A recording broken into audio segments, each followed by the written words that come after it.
杀了他！杀了他！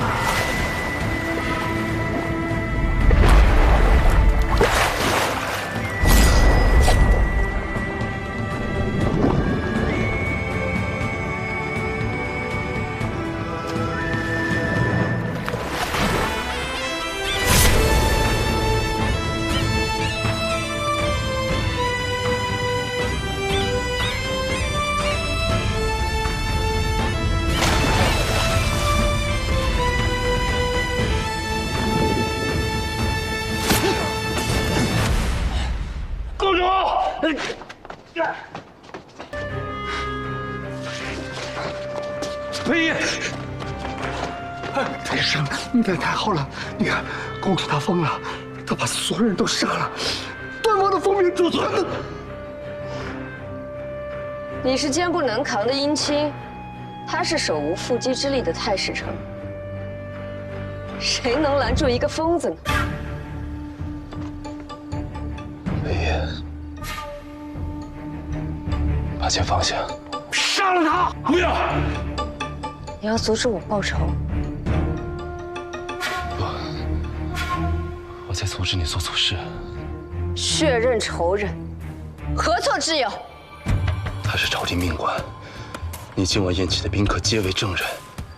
你若杀了他，你也活不成了。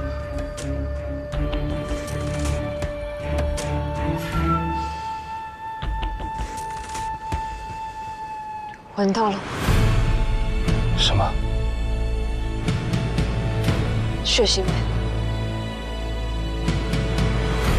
我每次做噩梦都会闻到的血腥味。只要杀了他，我的噩梦就结束了。这味道将不再令我恐惧，而是我大仇得报的滋味。但我怕你会有新的噩梦，我怕你会被他拽入地狱之中。 花了15年时间，才想起那段记忆，豁出命去，也逼出朝我满门的仇人。若不能杀了他，你为何不让我在15年前就懵懵懂懂的死去？裴姨，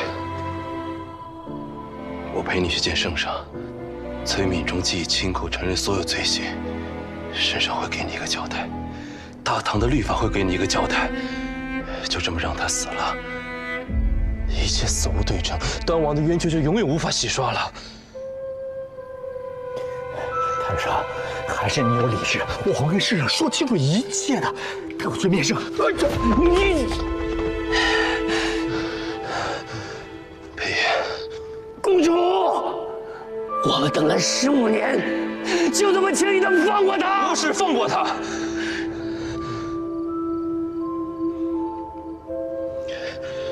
裴姨，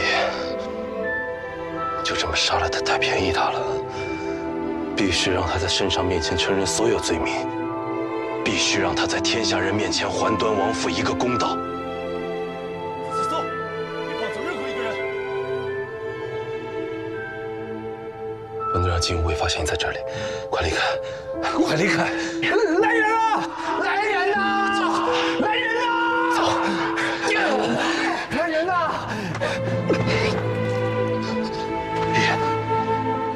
别！公主。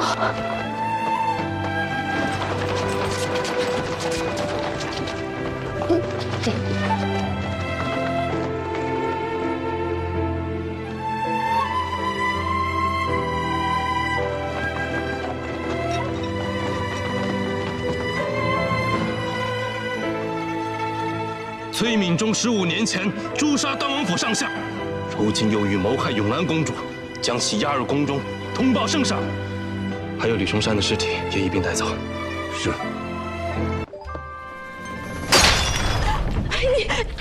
我早就告诉过你，让你离李佩仪远一点，你非但不听，如今还传出这种事情，你让我们萧家的颜面往哪放？我们只是奉命查案，遭人陷害。我身为男子，此时要考虑的是维护县主清誉，实在无心顾及萧家的脸面。那李佩仪是什么人？你为什么非要跟他纠缠不清？我也想知道李佩仪到底是什么人，能让父亲如此忌惮。我是怕你把自己的性命搭上还不够，还要我们整个萧家给你陪葬。我说我们是被人陷害的，你信不信？我说我们清清白白的，你信不信？我信不信有什么用？那些工人内侍信吗？满朝文我信吗？世上信吗？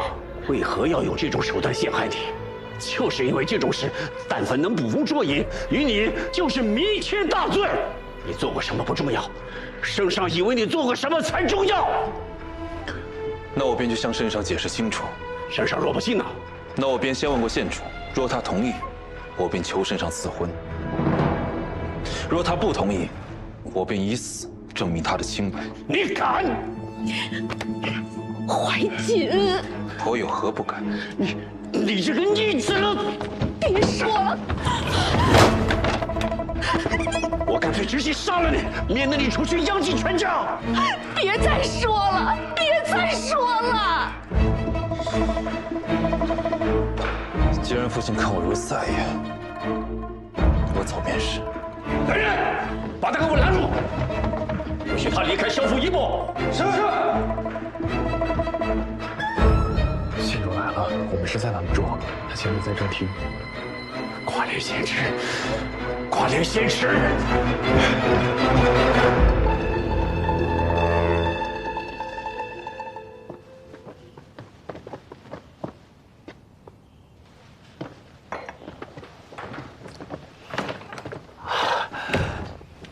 县主怎么会到我府上来？案子还未了结，来找我的搭档一起断案去。小儿抱恙未愈，需告假一些时日休养身体。我去看看他。小儿有病在身，不便见人。我颇懂医术，刚好可以为太史丞诊治。县主，你到底知不知道自己现在是何处境啊？那风言风语已传遍朝野，县主为何还不避嫌？若让人知道你出现在我萧府，县主置皇家颜面于何地？又要我萧家如何自处啊？萧太傅无需担心，淑妃娘子已经决定禀告圣上，为我和太史丞赐婚。这样我们既不用避嫌，萧家也可以安然自处了。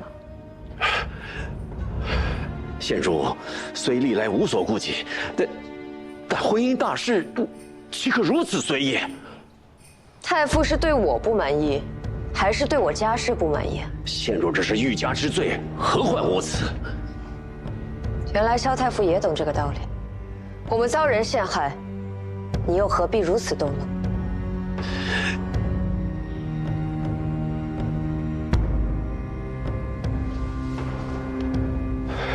老臣求县主高抬贵手，放过怀瑾，放过我们萧家。那现在萧太傅是有求于我了，那我们可以好好谈谈。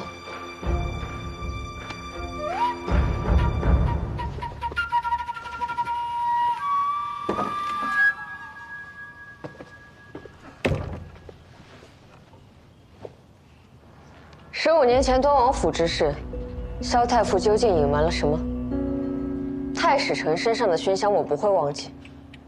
15年前端王府被灭门之时，我闻过这个味道。萧夫人和太史丞都说，那香是萧夫人亲自调的，所以那晚一定有萧家人在场。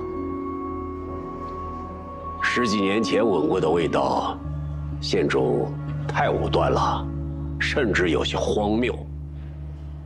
我知道这算不得证据，但是与不是，我清楚，在场那个人也清楚。味道我可能会记错，但那一日我落水之事，我不可能会记错。那日救我之人，不只有萧怀瑾。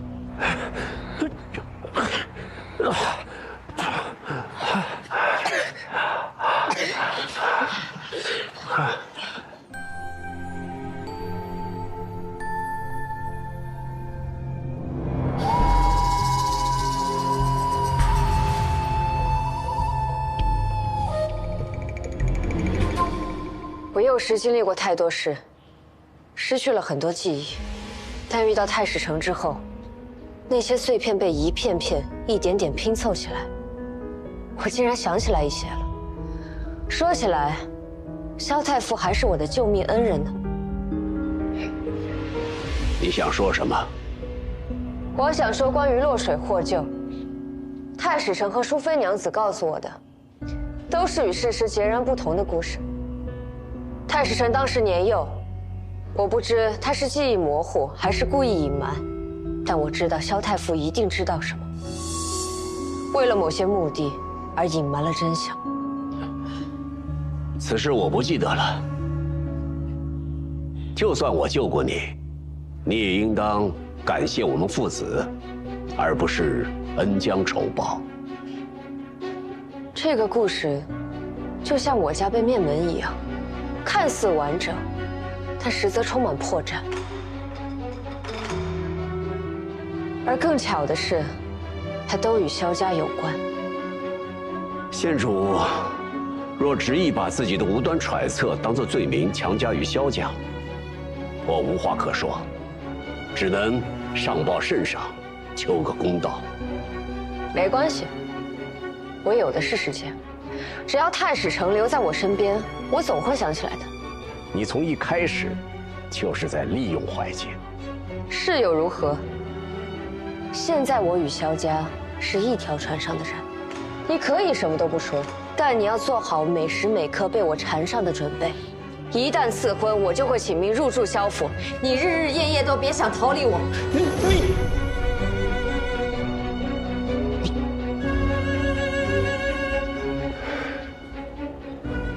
县主，无需激将我。我说了，我不记得了。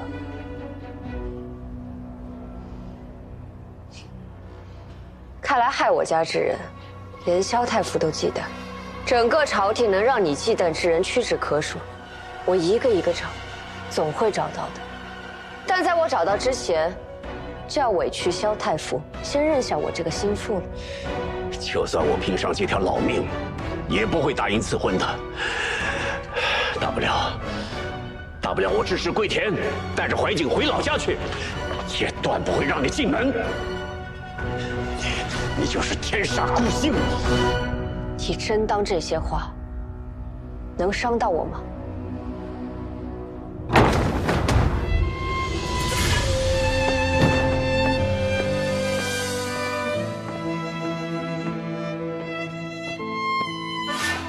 你敢踏出这个门，就再也别想回来！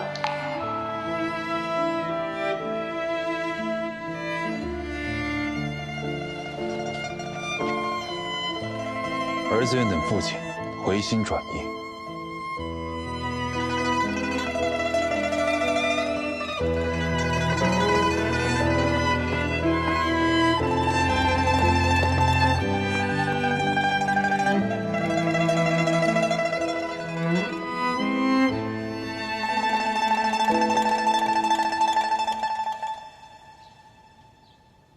怎么了？肿了，不碍事。先上点药吧。趁我父亲还没有回心转意，还是先离开吧。你刚才推门进来，真是威武不凡。县主谬赞了。你从什么时候站在门外的？就是刚刚。听到我和萧太傅吵架了？听到了。他说绝不会让你进门，他侮辱你，说你是天煞孤星。还有呢？还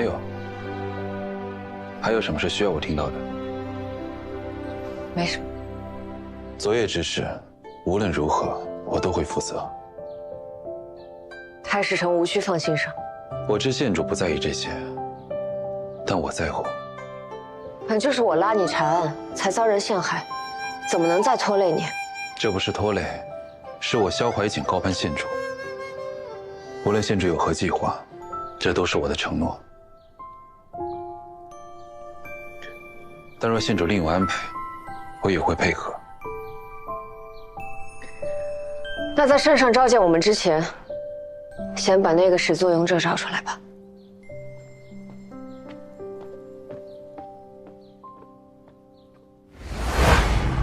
一直都是在利用怀瑾。是又如何？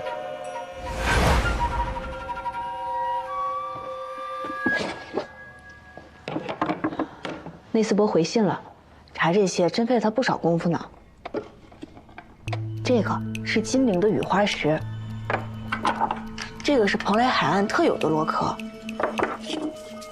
这个是阳关的沙砾，这个是连州的钟乳石，还有这个一碰就碎的干叶子，是沙洲特有的一种树，叫鬼拍手。这些东西啊，都来自天南海北，也不是什么值钱的玩意儿，也不知道王才女为什么会看着他们又哭又笑的。因为他想要去看广阔山河的梦想再也无法实现了。王才女香囊中发现的那枚药丸，太史丞去验证过了吗？的确是碧溪丹，但与常见的成分略有不同。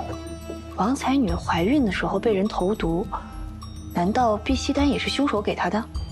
不，凶手能将毒药混进王才女的安胎药中，又何须用碧溪丹杀人？太麻烦。这粒碧溪丹被缝在王才女的香囊内侧，或者是她自己准备的。他想利用碧溪丹假死出宫。难道是王才女与信王私会有了深怨，于是想假死出宫和信王远走高飞？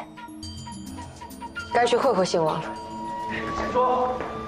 县主，我也有发现，灵宫殿太大了，这个盒子我可是费了好一番功夫才找到的。你看，皮藤编织的盒子可不多见，我查过了，安南特产。看得不错，辛苦了。那县主，这次出宫能不能带我去？不能。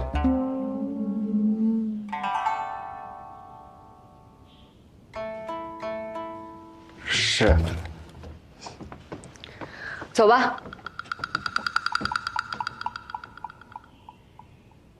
少兄，三人同去信王府，像是兴师问罪，只怕对方会有所隐瞒。我去查承恩宫到底为何停工。老大，你和太史丞怎么了？刚才我就觉得怪怪的。没怎么。太史丞说的没错，分头行动，两边都不耽搁。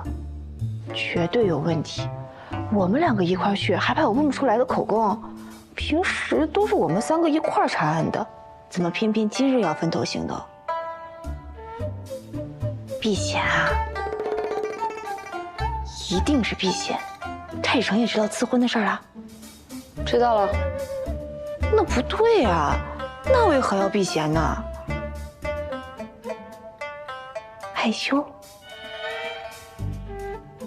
也不对，也不对。太史丞方才并无害羞之色，反而是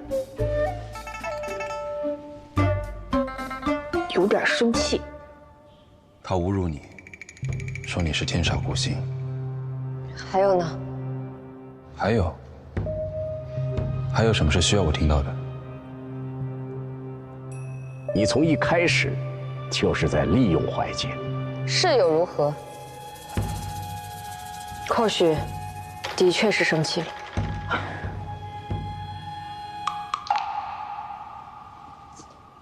我知道了。太史丞说不想三人一起查案，不是因为你，是我才是那个应该离开的人。太史丞刚才点我的，我却没听出来。我马上就去追他。行了，别瞎想了，还是把你这聪明劲儿留在查案上吧。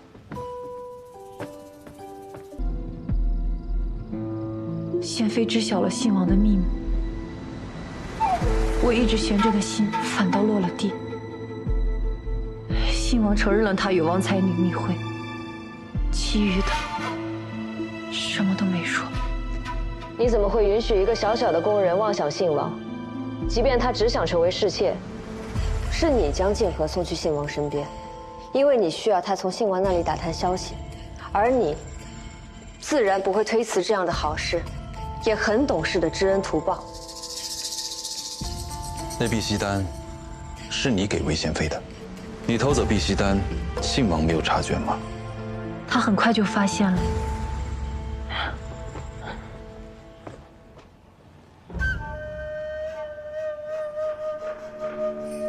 我知道，你也是在为我担心。静和，你不需要总是跪在我面前求我赎罪，你并没有做错什么。我们都是在做自己认为正确的事儿。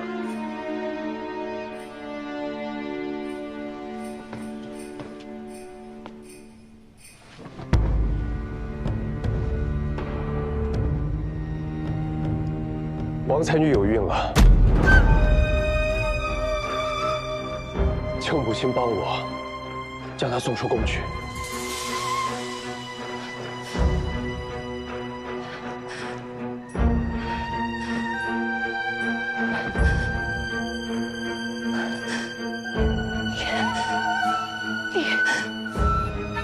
你知道你都干了什么吗？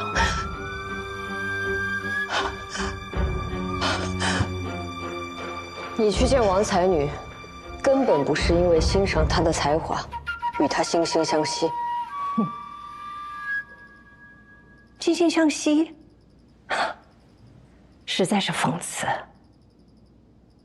那个贱婢实在胆大，已经与我的真儿筑泰暗结，实在是恬不知耻。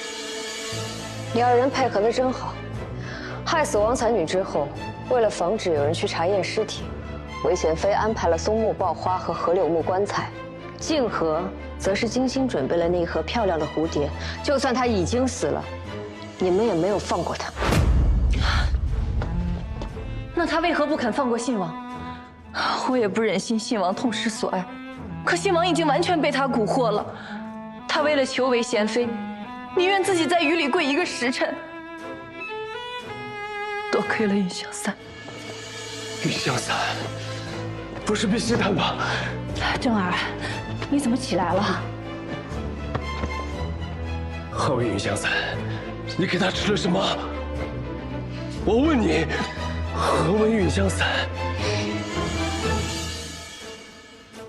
是毒药，是无色无味、杀人于无形的毒药。为何？因为他是疯子，所以他必须死。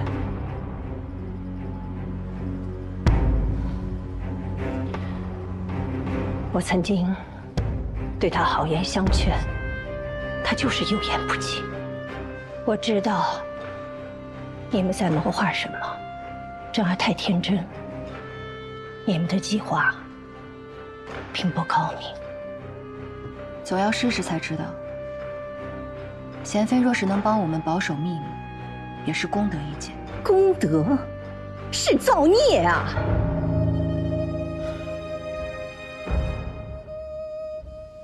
你一个教坊司的乐伎，只一夜之间变成了正八品的玉妻，此后衣食无忧，这是多少深宫女子求之不得的福气，你有何不满足？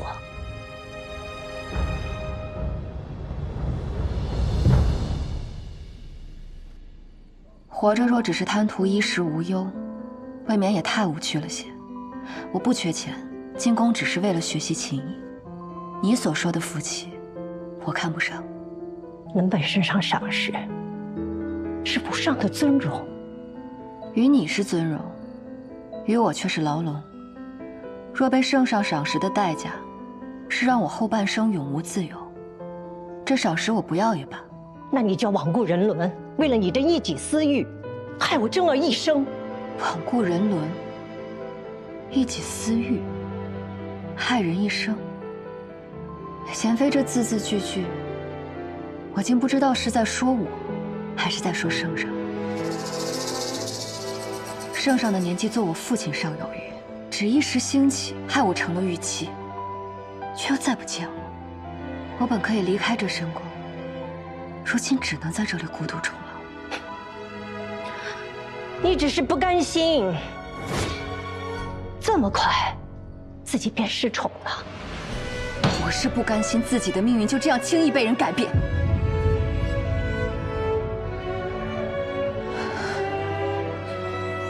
玉树，你想过没有？是你想要的太多了，宫中妃嫔拥有的不过如此，你想要荣华富贵，就去争宠；你想要悠闲自得，就安守本分。如果我想要自由呢？不被身上记挂，同样也不必被约束所缚。你不是喜欢太软吗？你自己住着这么大的寒凉殿，无拘无束的，你想怎么谈就怎么谈，不也是自由吗？人有的选才是自由，委曲求全、苦中作乐，只不过是自欺欺人罢了。如你一般贵为贤妃又如何？可怜。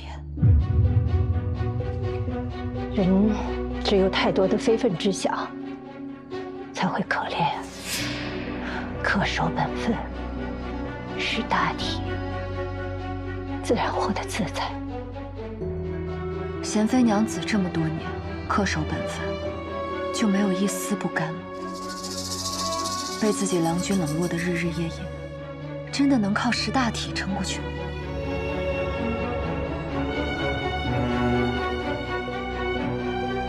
我有圣上的敬重，还有我的正儿。我们不是同道，各走各路。我本不必和你说这么多。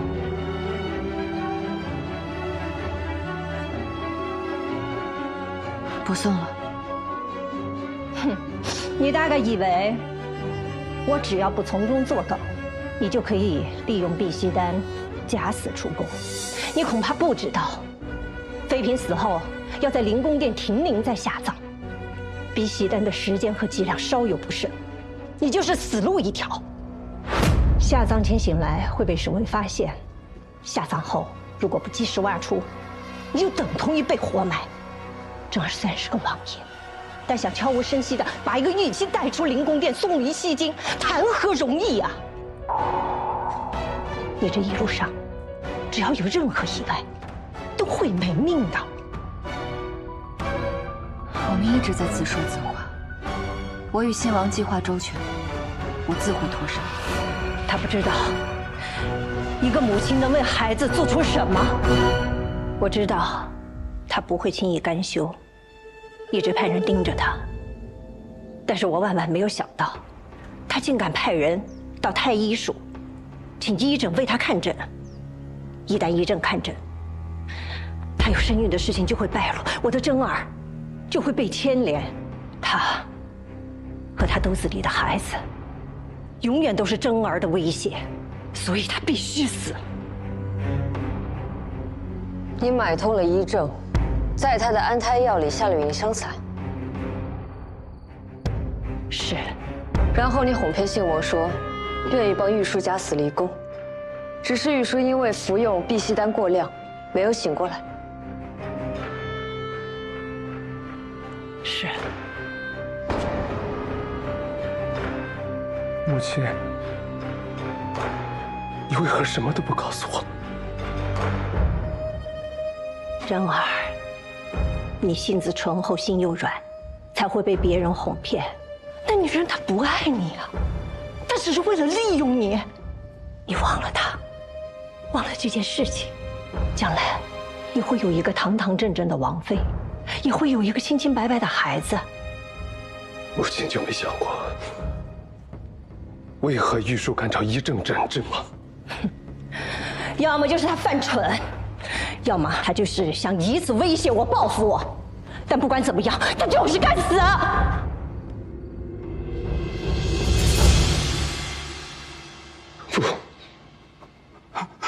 不，是我太蠢了。正儿，他到底对你做了什么？世间那么多的女人，你为何偏偏被他蛊惑？从小到大，在这宫墙之中，我从未见过像她这样蓬勃的女子。在教坊初见玉树时，我便倾心于她。我知道她的心之所往，不是我能给的。她向往的是自由自在的生活，是带着一把软弦游历天下。所以我不敢做非分之想。能偶尔与他切磋琴艺，作词写曲，便已知足。我知道他快要复完乐艺，便能立功。我虽心有不舍，但也是真的替他开心。他希冀的生活，也是我想要的。我不能拥有，他能替我去看看也好。直到那天，父皇临幸了玉书，玉书呢？我知道那一刻，感觉到天旋地转，我所爱之人彻底失去了自由。我知道这一切对他来说意味着什么，可那人是我的父亲，是当今的圣上，我什么也做不了。정儿，行，정儿，怎么了？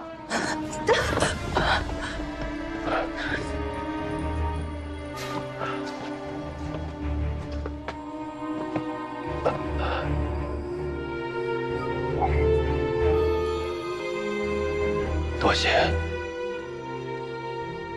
后来，玉书搬去了汉良殿，父皇没有再见过他。一有机会进宫，我便会绕路到汉良殿后庭一庭。我希望能看看他头顶的那一隅天空。运气好的话，还能听到他的软音。我能听出他心中的不甘与痛苦。后来，他发觉自己怀有身孕，便愈发的想要离开这深宫。玉书，你，王爷帮我。不关系。玉书，他说，他本已不打算活了，但既然有了孩子，就要活下去。他能看到这后宫女子的悲情，也能看到作为帝王子嗣被束缚的命运。他不愿自己的孩子承受这一切，他想逃。王爷可还记得上元节昭思公主假死之事？你想做什么？我想和她一样。之后，我设法得到碧玺丹，与玉书计划好了一切，却被靖恒和母亲发现。母亲平日虽谨小慎微，但若知道这孩子是我的，她一定会帮我。只是我没想到，我竟因此害了玉书。害死玉书的不是你，是韦贤妃。而且韦贤妃害死的，也不只是一位才女，还有一位皇嗣。皇嗣，哼，一个不能光明正大出现在这世上的孽种，也能称之皇嗣？阿娘，不。事到如今，你还要维护他？那个孩子是个错误，是桩罪过。你还要瞒下去吗？我再问你一遍，玉书为何敢找医正诊治？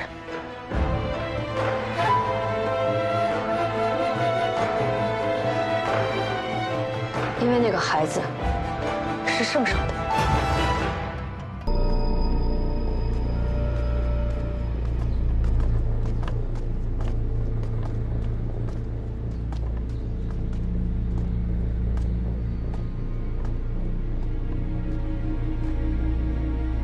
不是，你说要带给我理解和尊严，可你们呢，都藏头露尾，都隐瞒自己的身份。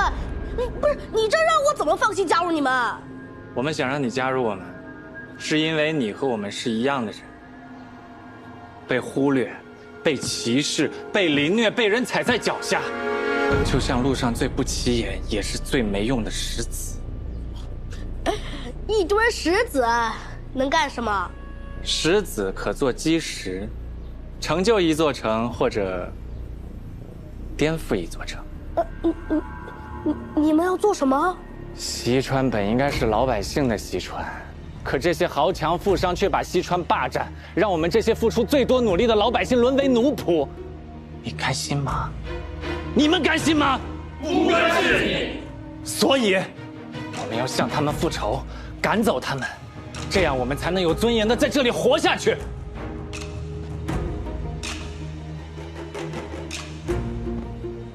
火洛，当你完成考验，正式成为基石的一员，自然就会知道我们的身份。到时候，你也可以做一切你想要做的。你想让我做什么？葫芦，如果查案的捕快变成杀人者，你觉得有趣吗？你想怎么做？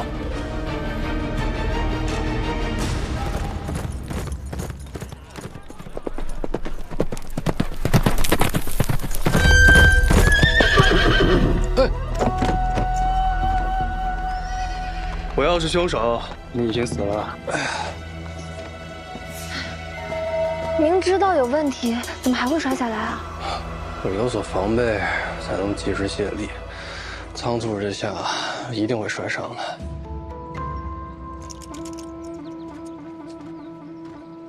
的。哎，怎么样啊？你们看看这个，就是因为这束光，马匹才受了禁。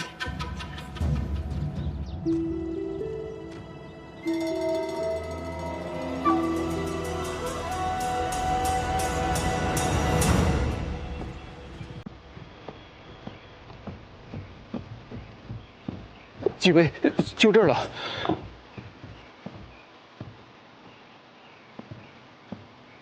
为何会有一剑阵？前些日子，钟楼无故发出钟鸣，查了半天也没查出个原因。后来就请了个老神仙，给布下这个剑阵，驱邪避凶，然后就再也没乱想过了。老神仙，我看你是没说实话吧？这剑阵既非八卦，又非九宫。就算是个不伦不类的七曜，这数目也对不上。唯一的作用就是能将这阳光透过这个镜子，完整的反射在华雷死的那条巷子。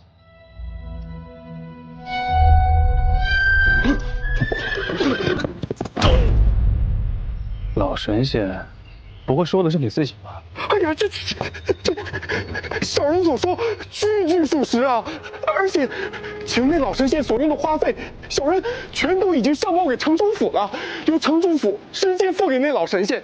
这事儿，哎，郡主你可以去问啊。那老神仙现在身在何处啊？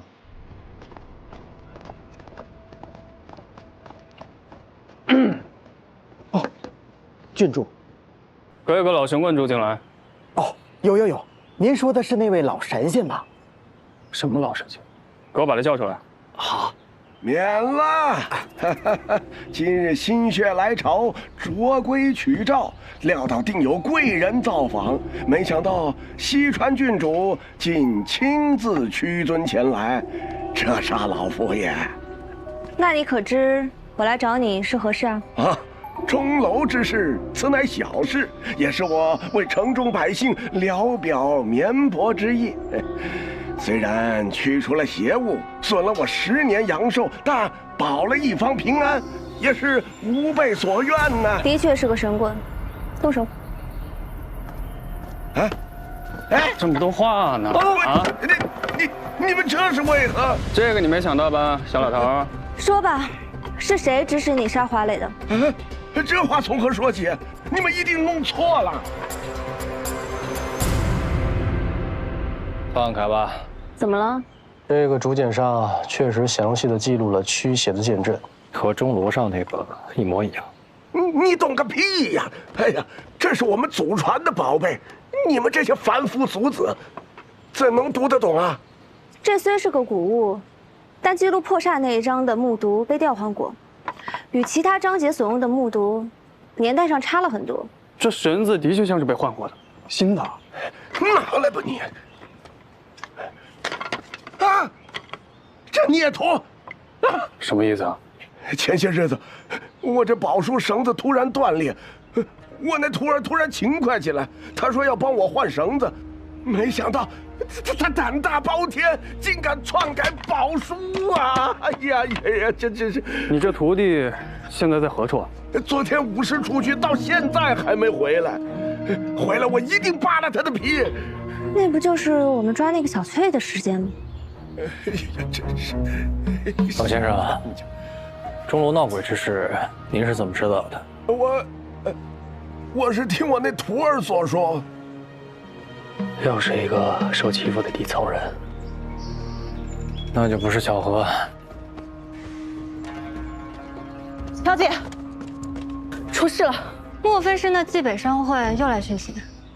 不是咱们出事了，是医馆，医馆出事了。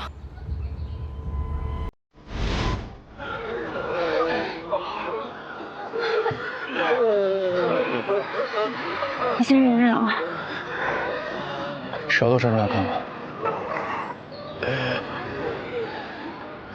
舌苔黄褐，这是有人在我的药方上动了手脚，换成了泻药。到底是谁干的呀？是小药师，我们吃的药都是那小药师给抓的。哎呀，是葫芦。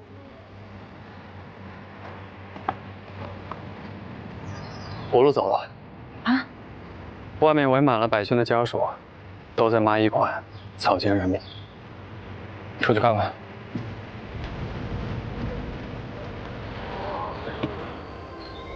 交出来！就是他们不抢人！大家先冷静一下。出来！出来！站出来！冷静！这件事情，我相信福医师会给大家一个交代。交代？你们能有什么交代？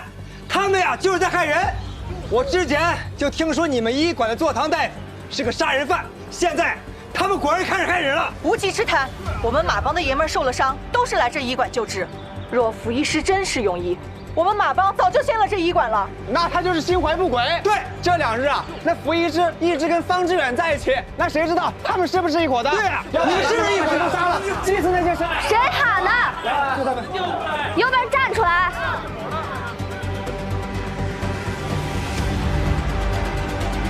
哎，你们看啊，陈祝福跟他们是一伙的，不给咱们留活路啊！行，进，进去！继续，好了。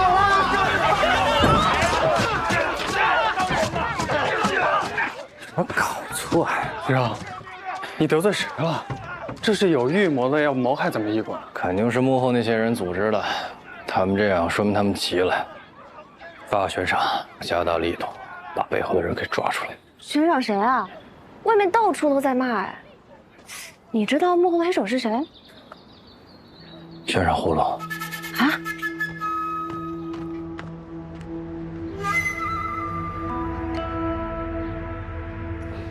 慢点。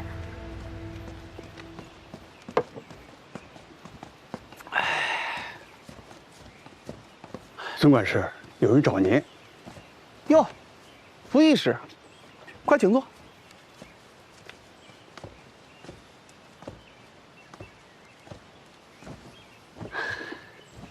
我听说，你一个医师把药箱丢了，要不要我帮你把这吃饭的家伙找回来呀？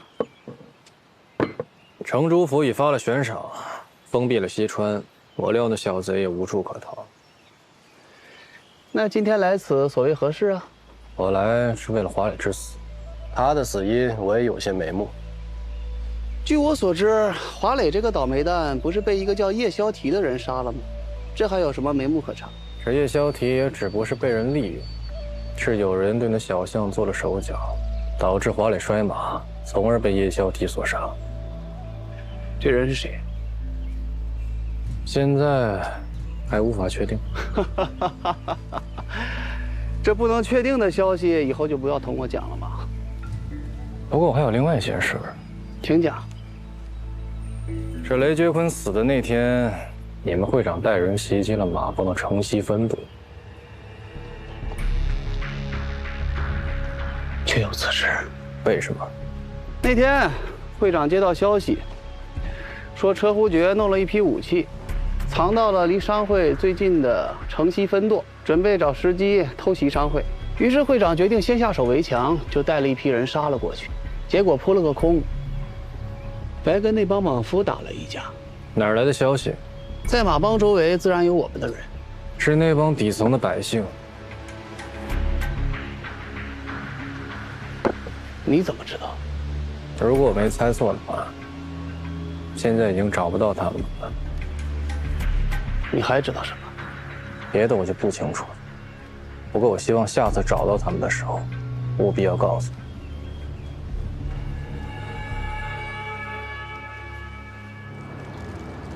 恶恶扬善，顺天修命；恶恶扬善，顺天修命；恶恶扬善，顺天修命；恶恶扬善，顺天修命。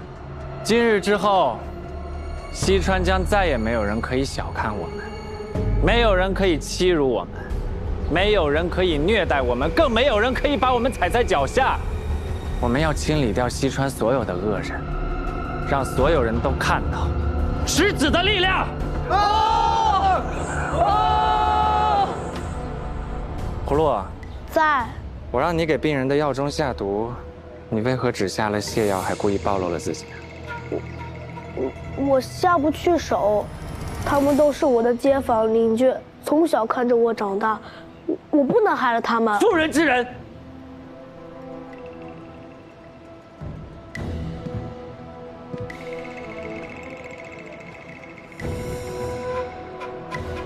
为了更伟大的利益，我们有的时候就是要脏了自己的手，因为我们很弱小，所以我们必须抓住每一次机会，否则我们就要被人骑在头上肆意辱骂。你忘了当初浮生是如何不在乎你的了吗？你愿意一辈子如此吗？我不愿意。那好，我会再给你一次机会。你去把浮生引过来，亲自除掉他。啊，首领，我们真的要这么做吗？怎么你也心软了？那些大人物欺辱你的时候是怎么做的？你忘了？他们可不曾心软。可是如果我们这样做的话，不就和那些坏人的做法一样了吗？想让这座城变得美好，自然要有阵痛，要有牺牲。可是如果我们……你想背叛即使吗？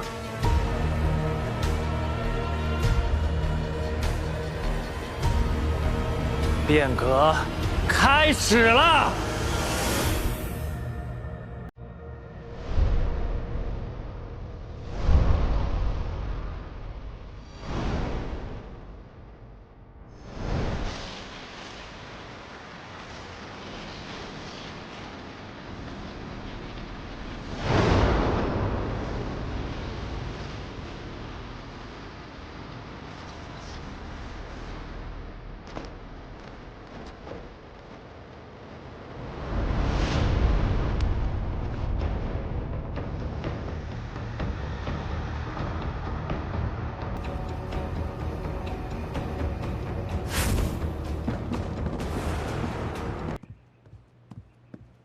孙管事，依照您的吩咐，赵管事之前的人都被我们清理干净了。这是我搜集的，他们掌握的一些产业。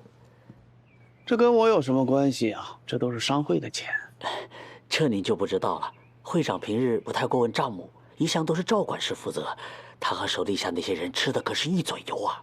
有那么大的油水？我查了，每年至少有1成半的利润被他们给吃了。才1成半呀！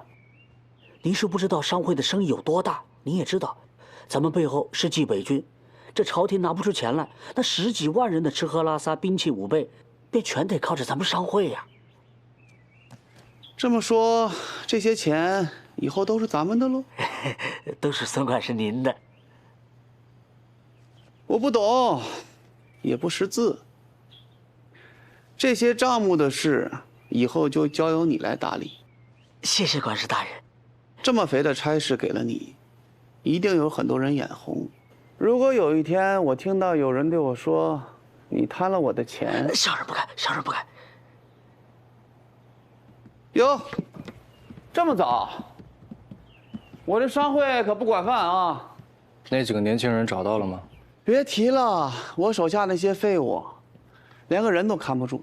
别着急，有消息我会通知你们的。这倒也不重要，不过我给你个建议，你这几天好好查查你们商会内部有没有下人失踪。哦，前2日还真有个下人跑了，好像叫顺子。顺子，我记得他，什么时候走的？好像是徐捕怀死之后。徐捕怀死的那晚，这个顺子在何处呢？回郡主，那晚暴雨，他说好像冲坏了花园的一处墙头，顺子跑去修墙了。哎呀，这个顺子傻憨傻憨的，跟我大哥差不多。你下雨的时候修什么墙啊？那能修好吗？带我看看。啊，就是这儿。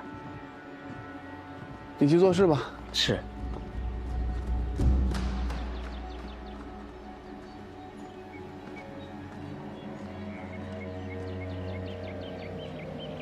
怎么了？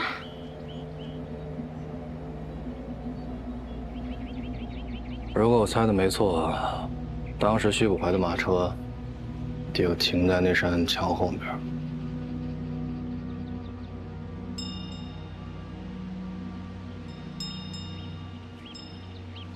这房顶有什么好看的？我在看那个雷公柱。这有什么新鲜的？城里边大一点的宅子都有这柱子，没有的话倒是奇怪了。因为下雨的时候，雷会劈到屋顶。徐捕怀死的那晚，应该是有人用铁链拴住雷公柱，一路牵引到徐捕怀的马车里，这也就解释了为什么雷会从车窗而入。杀死徐捕怀的不是雷，而是牵引雷用的铁链。地上这些痕迹，就是铁链所经过的地方。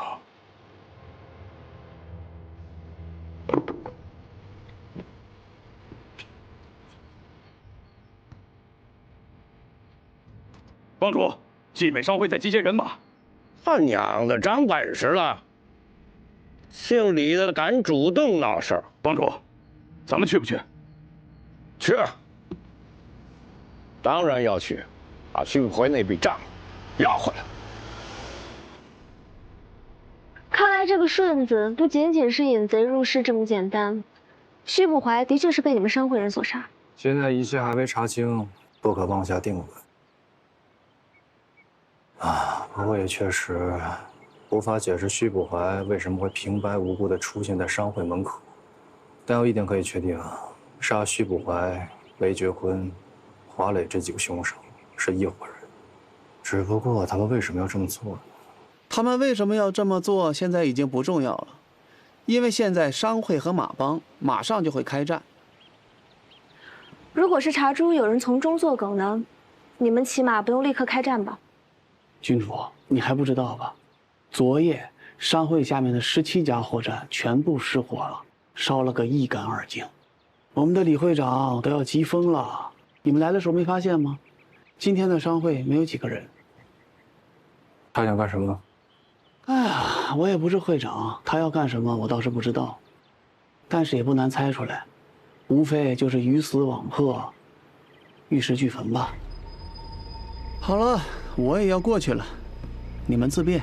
文觉，你马上去通知文城主，我心里有个猜测，得去马帮一趟。哎，什么人？你来的正好。这匹马是不是徐捕怀出事那晚拉车的马？你哪的？我叫福生，城主府令史，负责查案。这马这症状多久了？回大人，自从徐捕怀大人死后，这匹马就非常的暴躁，可能是他主人的死刺激了他。饮食可正常？饮食倒是比平时还多吃了一些。你比孙思明差远了。这匹马行动颠簸，可有白癣，脾气暴躁。依我看来，绝对不是因为主人身亡而导致的心病，倒像是长期服用某种药物，又骤然停药才引发的症状。据我所知，尚有天阴草、曼陀罗花等能引发这种药引。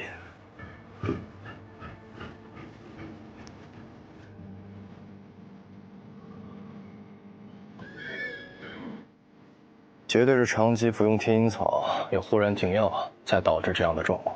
这不可能啊！他只吃我喂的饲料，这不可能有人喂的什么天阴草啊！那如果饲料中本就含有天阴草呢？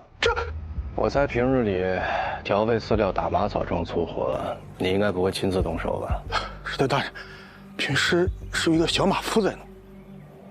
但是后来这个小马夫消失了，大人怎么知道？所以后来这匹马所吃的饲料里面都没有天阴草，才导致会引发这样的症状。可是他为什么要这么做呀？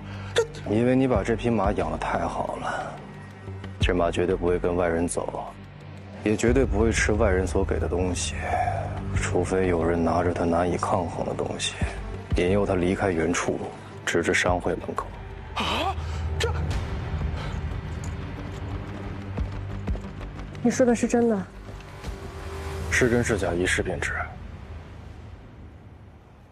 你带这么多人干什么？一定要开打吗？这不是你我能决定的。如果我能找到幕后主使，是不是就能阻止这场战火？来不及了，商会重兵压境，帮主已经带人前去应战。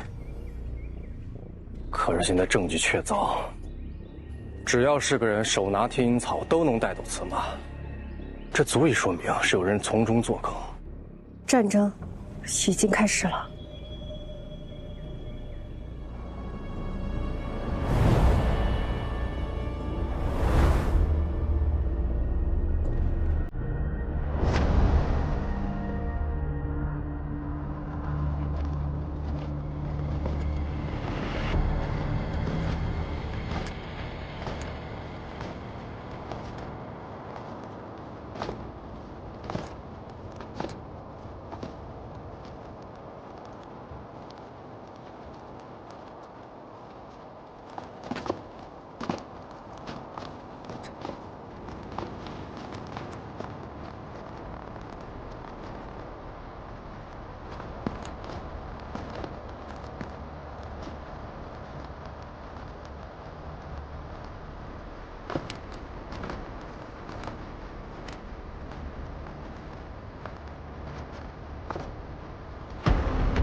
我们快点，有了天阴草做证据，应该就能阻止他们开战。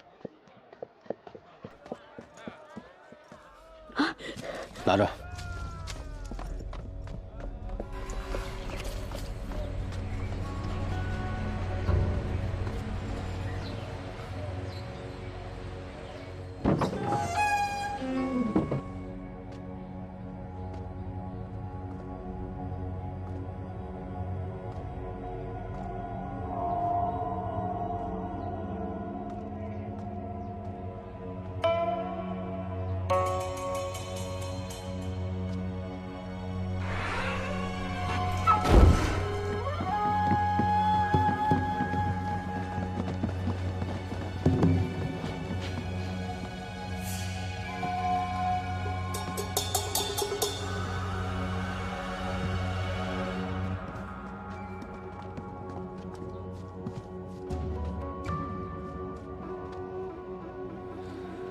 什么人啊？不洛，你告诉他，我们是基石，专为百姓惩恶扬善、替天行道之人。说得好，只有我们才会真正的在乎彼此，而你们这类只会奴役欺压我们的人，又怎么会懂这种感受呢？杀人的借口再好听，也是犯法的。那些都是活生生的人命。住口！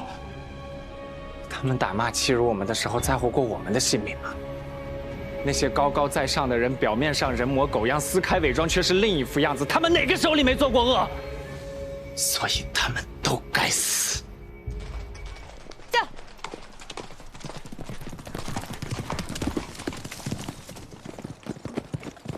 鱼，帮主，浮生已经查到了徐捕怀的死有问题，马帮和商会都被算计了。浮生马上就会带着证据赶到。证据重要吗？哼，老车，认识你这么多年，你终于说了句人话。不怕，拔出你的刀，做好你该做的事儿。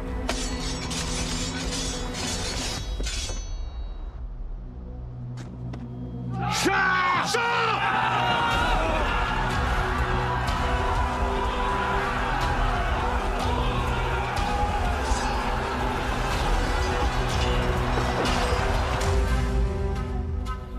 你真的很扭曲，你比你痛恨的那些人更加过分。你这哪叫什么惩恶扬善？我看你不过是享受操纵别人生命的快感罢了。随你怎么说。看你们这架势，今天是没打算让我活着离开。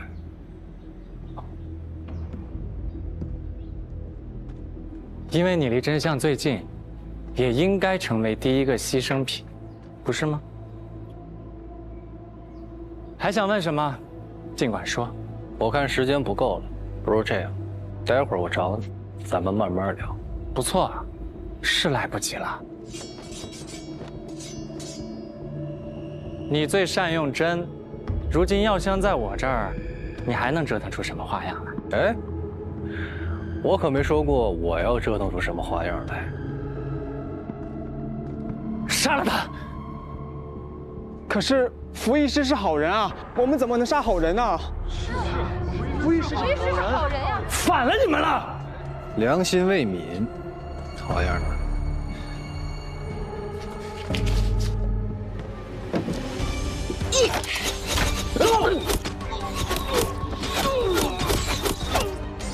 胡大哥！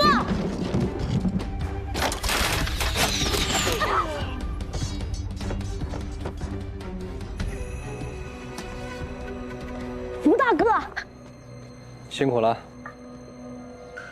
你们算计好的，你故意当众击入葫芦，就是为了引出我。若非如此，我还真找不着你。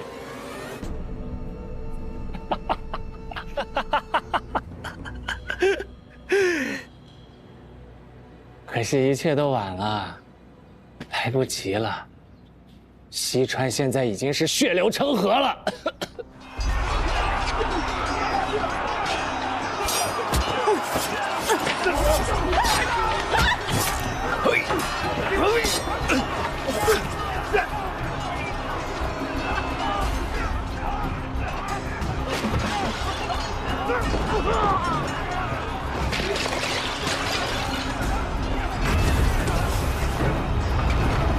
不好了，走水了！不好了，我们中计了！他娘的，给老子冲出去！无路可退，给我杀光这帮莽夫！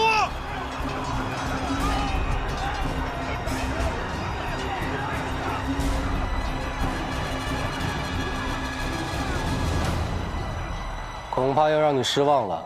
我能找到你，就能知道你们的手段。我不得不说，你们藏的真的很好。但我得告诉你，若想人不知，除非己莫为。徐捕怀的那件案子里，帮他养马的小马夫失踪不见。华磊死之后，在马厩干着粗活的小厮也不见了。雷老爷府上负责做绿豆汤的厨子跑了一个小帮主，还有智库盗取琉璃镜的小伙计。